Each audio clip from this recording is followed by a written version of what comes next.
안녕하세요. 김웅주 신부입니다. 여러분 너무나 반갑습니다. 드디어 어제부터 고등학교 3학년부터 시작해서 등교 개학이 시작되었습니다. 지금까지 계속 학생들을 인터넷으로만 보다가 드디어 출근길에 그리고 오며 가며 학교 교정 안에서 우리 학생들을 마주하고 또 서로 인사를 나누면서 하는 그 시간을 가지니까 정말 너무나 벅차고 감사했습니다. 지난 3개월 동안 참 인터넷으로만 학생들을 보고 인사 나누고 했던 그 시간들도 물론 소중했지만 그래도 정말 이 학교 안에서 학생들을 마주하고 그렇게 함께 하니까 그 자체로도 감사했고, 결국은 우리 학생들이 있어야 할 장소는 이 학교라는 자리구나 라는 것을 정말 깊이 깨닫게 됐습니다. 우리가 다 본래의 자리가 있잖아요, 그쵸? 그 자리에 없으면 굉장히 우리도 혼란스럽잖아요. 그렇습니다. 학생들이 학교에 없었을 때 지금까지 얼마나 많이 혼란스러웠습니까? 물론 어제 뉴스를 보니까 적지 않은 지역에서 또 다른 시행착오가 있었던 것 같습니다. 그래도 또 우리가 첫 술에 배부를 수는 없으니까 빠른 시일 안에 정상화가 돼서 빨리 우리 학생들이 다시 기쁘게 학교를 다닐 수 있는 날이 하루빨리 왔었으면 좋겠습니다. 아직은 그래도 방심하지 않고 많은 노력이 필요한 때인 것 같은데, 그래도 여러분들께서 많은 기도해 주셨으면 좋겠습니다. 그렇게 기도 부탁드려도 되죠? 네, 저도 학교 안에서 최대한 조심하게, 그리고 그러면서 학생들을 사랑할 수 있는 그런 시간 가지도록 하겠습니다.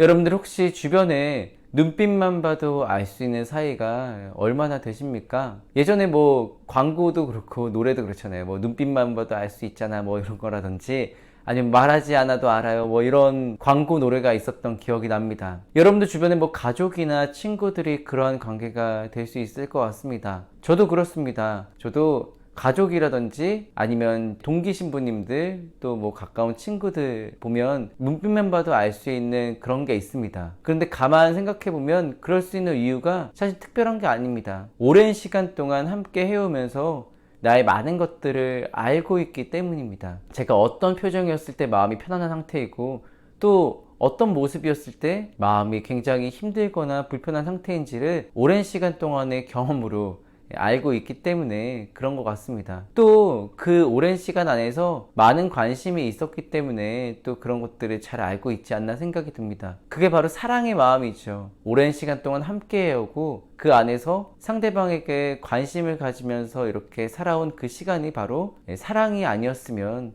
불가능했을 겁니다. 그렇기 때문에 우리가 가족들의 표정이나 말투 하나만 보더라도 마음이 어떤지에 대해서 알 수 있고, 친구도 그렇기 때문에 단번에 눈빛만 봐도 알 수 있는 그런 사이가 있는 겁니다. 그런데 그 눈빛만 봐도 알 수 있는 사이가 정말 고마울 때가 한두 번이 아닙니다. 특히 제가 힘들 때 그렇습니다. 저희 신부들은 한 달에 한 번 동기 모임을 하는데, 또 가까운 동기들은 종종 만나요. 근데 제가 힘들 때 이렇게 만나게 되면 딱 제 표정만 봐도 압니다. 제가 또 이렇게 얼굴에 금방 드러나는 그런 성격이라서 동기들이 금방 알아차리곤 하는데, 제가 굳이 시시콜콜하게 말하지 않아도 마음이 힘들구나 라는 것을 동기가 이해해주고 편안하게 위로해주면서 함께 해줬을 때 그것만으로도 얼마나 고마운지 모릅니다. 여러분들도 아마 그러실 겁니다.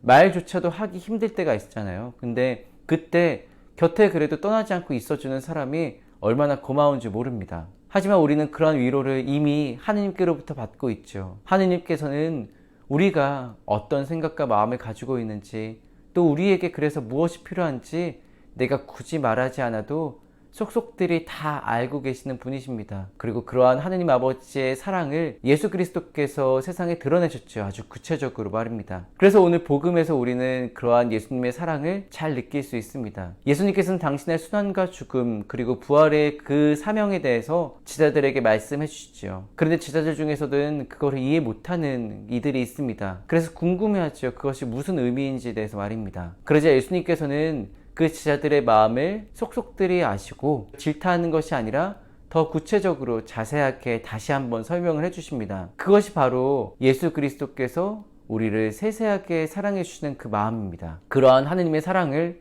우리가 이미 받으면서 살아가고 있는 것이죠. 그래서 우리가 삶 안에서 괴로움만 있는 것이 아닙니다. 어려움이 시간이 지나면 해결이 되고 우리가 예상할 수 없는 것들로 채워지게 되는 것입니다. 이렇게 우리는 하느님 아버지께로부터 큰 사랑을 받고 있습니다. 그렇기 때문에 우리는 어떻게 해야겠습니까? 그 사랑을 이웃과 함께 나눠야 되겠죠. 바로 세심한 마음으로 말입니다. 상대방이 무엇이 필요한지, 또 상대방이 어떤 상태인지 우리가 좀 더 관심을 가지면서 이렇게 내가 받은 하느님의 사랑을 함께 나누는 것입니다. 그럴 때 우리가 이렇게 그리스도의 사랑을 나누게 되면 이 세상에 빛과 소금이 되는 것입니다. 바로 이 세상에서 하느님을 증거하는 그리스도의 제자가 되는 것이죠. 그렇게 그리스도의 사랑을 증거할 수 있는 우리들의 삶이 되었으면 좋겠습니다. 영상 끝까지 시청해 주셔서 진심으로 감사드립니다. 그럼 하느님의 사랑과 그리스도의 은총이 가득한 하루 되시기를 희망합니다.